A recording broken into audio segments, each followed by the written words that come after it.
जेका असां ते कल्ह राति पुलिस गर्दी थी आहे उनजी शदीद लफ़्ज़नि में मज़म्मत कयां थो त असां हिकिड़ो ताऊं Pakistan Peoples Party union council Faqir Faiz Mohammad बिलालाणी जो तक़रीबन जीअं पीपुल्स पार्टी ठही आहे पीपुल्स पार्टी सां वाबस्ता आहियां ऐं जनरल सेक्रेटरी आहियां हितां जो ऐं मुंहिंजी वाइफ बि डिस्ट्रिक्ट काउंसिल जी मेंबर आहे। राति जो 4 तक़रीबन मोबाइल गाॾियुनि सां मुंहिंजे घर ते रेड कयो आहे।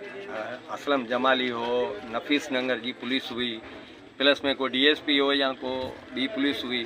ऐं सिर्फ़ु एतिरो पुछणु थो चाहियां मुंहिंजी को बि बनी कोन्हे, न बिलालाणी शाख ते आहे न फज़ल शाख ते आहे, मुंहिंजो हिकिड़ो एकड़ बि कोन्हे ऐं जेको आऊं न कंहिं धरणे में वियो आहियां न को ॿियो ऐं ईअं पंहिंजे राह वाट वियुसि पियो त इरिगेशन डिपार्टमेंट वारा बीठा मूं त सिर्फ़ु इन जे करे त SDO ऐं जेको इंजीनियर हो हुननि CM साहब जो नालो वठी ऐं चयो त बाबा फ़कीर साहब जा जेके बि माण्हू आहिनि इन्हनि सभिनि ते FIR दाख़िल करियो।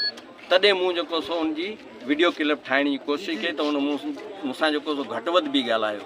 इंजीनियर जेको इहो सूमरो आहे त हुनखे मूं चयो हुन मूंखे इहो बि चयो त तूं हितां परे हलियो वञ। मूं हुनखे चयो बाबा आउं छो हलियो वञा, ऐं को ॾुआरी थोरी आहियां या को आउं ज़मीनदार त कोन आहियां, न को आउं को शाख तुंहिंजी हेठि मथे पियो करियां। हिन जेको मूंखे इल्ज़ाम आयो आहे FIR कटाई आहे ऐं उनजी शदीद मज़म्मत थो करियां ऐं डिस्ट्रिक्ट प्रेसिडेंट खां वठी पीपुल्स पार्टी जा जेके बि अहदेदार आहिनि उन्हनि सभिनि खे चवां थो त इन ई ॻाल्हि जी शदीद मज़म्मत कनि ऐं जेकॾहिं मज़म्मत न कंदा त इहा ॻाल्हि अॻिते हली इंतिहाई ख़राबु थींदी। पार्टी डिसिप्लिन जी बि ख़िलाफ़ वर्ज़ी आहे असांजे घर ते ऐं जेको सो बेगुनाह माना रेड कयो वियो आहे। मुंहिंजो को बि पाणी सां या इन शइ सां मुंहिंजो को तालुक़ ई कोन्हे।